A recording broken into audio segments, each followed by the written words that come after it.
दोस्तों नमस्कार, मैं मुकेश उदैनिया सीधे बोल में आप सभी का स्वागत करता हूं और आपसे दरख्वास्त करता हूं कि आप चैनल को सब्सक्राइब करें।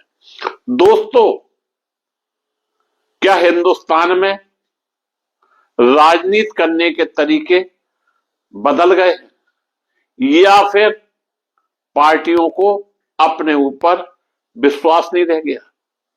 कल तक जो कांग्रेस में थे वो भाजपा में चले गए और जब उन्होंने भाजपा छोड़कर फिर से कांग्रेस में अपना प्रेम जताने का प्रयास किया तो उनके घर जेसीबी पहुंच गई।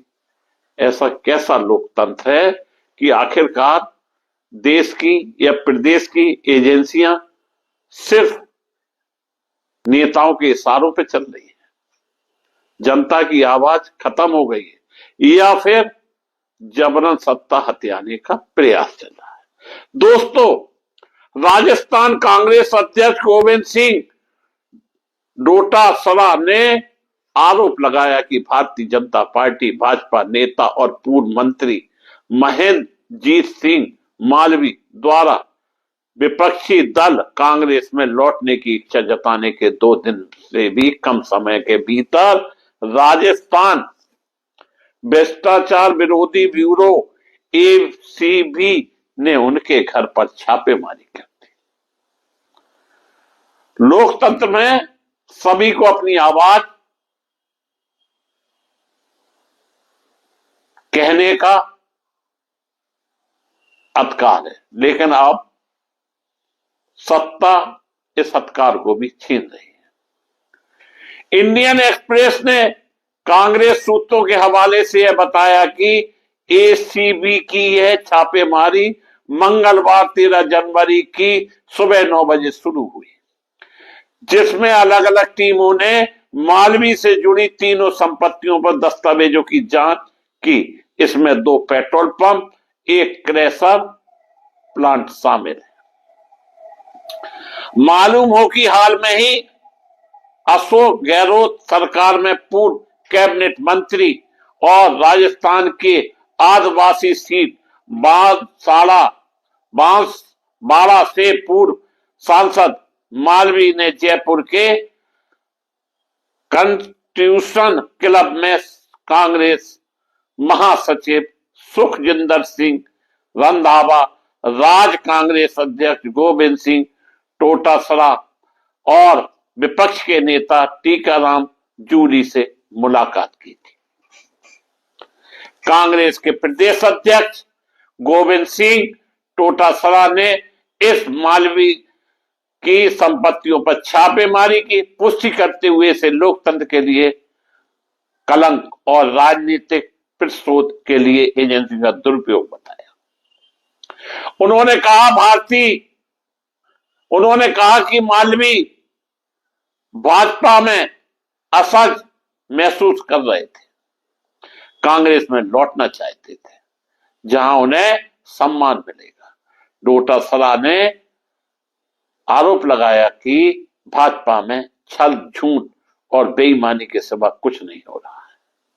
हिंदुस्तान टाइम्स के अनुसार एसीबी की छापेमारी को लेकर पूर्व मंत्री महेंद्र जीत सिंह मालवी का कहना है कि भाजपा छोड़ने के कारण यह कार्रवाई उन पर दबाव बनाने के लिए की जा रही है और उन्होंने किसी भी प्रकार की अमितताएं से इनकार किया।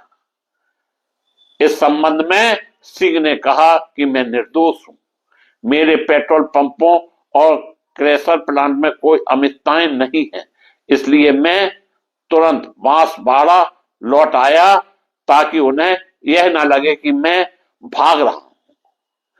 एसीबी अधिकारियों ने मुझसे एक भी सवाल नहीं पूछा। मालूम हो कि इस सप्ताह की शुरुआत में दल बदल करने के अपने इरादे का संकेत देते हुए मालवी ने भाजपा सरकार से मोह भंग कर दिया और काम करने में असमर्थता जताई। उन्होंने मीडिया से कहा, भाजपा सरकार में कोई भी गरीब की बात नहीं सुनता। मनरेगा की किस्तें महीनों से लंबित हैं और किसान को खाद नहीं मिल रही। मैंने मुख्यमंत्री, प्रदेश अध्यक्ष को कई बार लिखा, लेकिन कोई समाधान नहीं निकला। इसलिए मैंने यह मान लिया कि आदिवासी क्षेत्रों में जनता का उत्थान केवल कांग्रेस ही कर सकती है। गौरव तलब हो कि महेंद्र जी सिंह मालवीय पहले कांग्रेस में थे। वे कांग्रेस में रहते हुए एक बार लोकसभा सांसद बने और 4 बार विधायक निर्वाचित हुए थे। नवंबर 2023 में हुए विधानसभा चुनाव में भी वे बाकी दौरा से विधायक बने, लेकिन मार्च 2024 में वे भाजपा में शामिल हो गए। इस दौरान उन्होंने विधायक पद से इस्तीफा दिया था। भाजपा में शामिल होने के बाद उन्होंने लोकसभा चुनाव लड़ा, लेकिन 2.5 लाख वोटों से हार गए। तब उन्होंने कांग्रेस में वापसी का ऐलान किया। उनका कहना है कि भाजपा उनके लायक नहीं है, या फिर यह कहा जाए कि भाजपा में मालवीय की जरूरत नहीं है। हालांकि उनके इस वापसी के ऐलान के कुछ घंटों बाद ही एसीबी की टीमों द्वारा छापेमारी करने पर सवाल उठ रहे हैं। कहा जा रहा है कि जब 2 साल पहले वे भाजपा में शामिल हुए थे, तब से लेकर अब तक कोई कार्रवाई नहीं हुई और अब कांग्रेस में वापसी के संकेत के तुरंत बाद एसीबी को ऐसा क्या नजर आ गया जिसकी वजह से छापेमारी की गई है। दोस्तों, एक बड़ा सवाल कि अगर आप ताकतवर हैं तो फिर अपनी ताकत एजेंसियों के द्वारा दिखाने का प्रयास किया जाता है। यही वजह है कि जो नेता कल तक कांग्रेस की बड़ाई किया करते थे, उनकी दम पर नेतागिरी सीखे थे, और जब भाजपा ने ठुकरा दिया तो फिर से पुरानी पार्टी याद आने लगी। ऐसे एक नहीं, कई नेता हैं। देखते जाइए आगे होता है क्या। एक और कहावत सुनी होगी आप लोगों ने, बिन पैदी का लोटा।